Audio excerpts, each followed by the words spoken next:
Hi, I'm Tom Birkeland, author of An Introduction to the Policy Process and professor of public policy at North Carolina State University. I hope you enjoy the book, and I hope you find these videos useful. Well, welcome back. Chapter 4 was about the official actors in the policy process, those actors that are involved in public policy making by virtue of the role assigned to them in the Constitution or in the law. Chapter 5 is about those actors that are involved in the policy process, not because they're given an explicit role in the law or the Constitution, but because they participate in their roles as members of a democratic society in which the political institutions respond to the demands and preferences of citizens. So let's get started on Chapter 5. So, as an overview, the kinds of unofficial actors we'll be talking about in Chapter 5 are individual citizens, interest groups, political parties, think tanks and research groups, and the communication media, as well as sub-governments, issue networks, and domains. Now, the order in which I take these is going to be a little different in the videos because I think that the order I've selected for discussing these will help to understand the relationships, for example, between interest groups and sub-governments. And what that means will become clearer as we delve into this. But in this video, I want to start by considering the role of individual citizens in the policy process. Now, why do we consider individual citizens as unofficial actors? Well, the main reason we do this is because citizens and the people, perhaps beyond citizens, just everyone in the country, the idea is that public policy is made on the public's behalf, and individual citizens are the people on whose behalf public policy is made. Public policy change is often justified in terms of the public interest. That is, what is the broad interest of all the people of the country, or of a large proportion of people in the country. As a matter of law, as a matter of right, and as a matter of culture, we assume that in our country, democratic processes yield policies that are favored by large proportions, if not majorities, of the public. This may not happen in actual practice, but that's the theory under which policy is made in a democratic system. But there are some problems these days with citizen engagement in the policy process, and something I'd like you to think about as you wonder how the public can be more engaged and can provide more input into the policy system, provided that you believe that more citizen engagement is better than less engagement. So here's some of the problems that we currently see with citizen engagement. Low election turnout. I'll show you some data in a slide that shows that election turnout is especially in off-year elections, relatively low, although there's some interesting trends in recent years that suggest maybe this is turning around a little bit. Low levels of political knowledge. There's a lot of polling data, and you'll see stories about how little people know about politics and government, about their own government. I wouldn't make too much of this, because when people are motivated to learn about government because an issue concerns them, they can find that information. But still, a lot of people's information about government, sort of overall civic knowledge, could probably be higher. There's a low level on the part of many people to be involved in politics, either because people are more or less happy with their situation, or more likely that they don't understand what they could do. They believe that participation is futile, or perhaps a waste of time. So that's a concern. And one thing we probably want to do is ensure people that their voices matter and should be heard.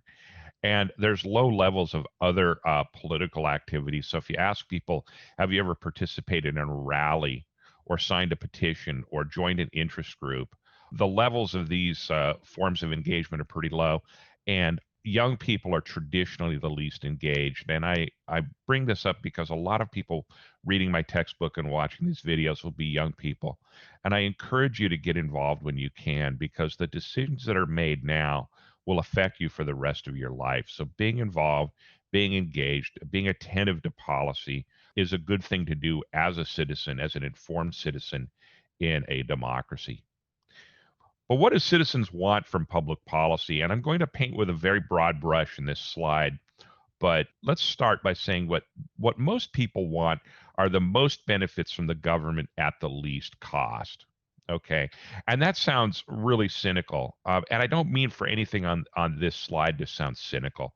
I think we all want the most benefits for the least cost. And economists would call this efficiency or utility maximization. So we would like the government to do many things for us, and we would like to pay as little as possible for that. There's nothing inherently wrong with that. Where the problem comes is where citizens have, on the one hand, a lot of demands for services from the government or interventions from the government, and on the other hand, protest uh, the payment of taxes or the increase of taxes to pay for those services.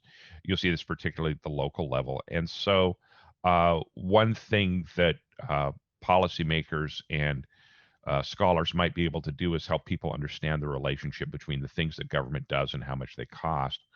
The second thing citizens want, even on efficiency grounds, in other words, the most benefits for the least cost, is for others to pay for our benefits. We would like to shift the costs from ourselves to other people, have the rich pay more, for example, or you might live in a state that has a toll road and maybe you support the toll road because most people that drive on it are from out of state. Oftentimes, people are looking for a way to shift costs to other payers. And that's, again, a form of efficiency that we have to be attentive to. What motivates people to more greatly engage in mobilization? In other words, what mobilizes people to act in groups to petition the government to address a policy problem? Well, clearly, threats to one's livelihood, threats to one's job or profession will cause people to come together in groups and petition the government. Threats to one's lifestyle, threats to enjoyment of things like, say, outdoor recreation or things like that. Let's say you're a hunter and or you own guns and use them in sports like hunting, and there's a plan to restrict access to firearms. This might be a threat to your perceived lifestyle. Restrictions on the kind of vehicles that you can take in the woods, for example, might be a threat to your lifestyle. These are kind of perhaps silly examples, but I think they illustrate that when the government prevents us from living the life we want to live, people will mobilize and say these policies should change. And what mobilizes citizens is a belief that a problem exists and that government can do something about it. If people don't think the government can do anything about it, people generally won't mobilize. But for example, if people believe there are too many guns and they're at the root of gun violence, then people will join groups to mobilize to address the problem of gun violence, or that people will mobilize to address the problems of police brutality or homelessness or poverty. If people believe that a problem exists, some number of people will mobilize to press for policy change. Now, with this in mind, when thinking about citizens and public policy, remember that a very small proportion of citizens mobilize. Very small proportion. Most people do not belong to interest groups or do not belong actively to an interest group. In other words, they may be a member of a group like the Friends of the Earth or the National Rifle Association or even the American Automobile Association, the AAA, but they're probably not actively involved and engaged in directing the organization. I'm a member of the AARP, which used to stand for the American Association of Retired Persons. They just go by AARP now, but I don't get deeply involved in their day-to-day activities, even though I'm a member. So very small proportion of us mobilize, and even when we do join groups, we're probably not super involved in the management of those groups. We should keep in mind that the sum of individual and group activity does not yield the public interest, that all those activities may be individual interests that add up together, but adding them all up together does not create this one thing called the public interest. And this is a concern for many political scientists. Theodore Lowy wrote a book called Interest Group Liberalism, in which he argued that our system is better able to give everybody a little bit of what they want than it is to balance the various demands of groups and derive a set of policies that are in the broader public interest. But the problem with public policy making in a democracy as large and complex as the United States is that citizens have to join in groups to be effective, that individual citizen action by themselves, by oneself, is not enough to drive policy forward, that citizens must join in groups to be effective.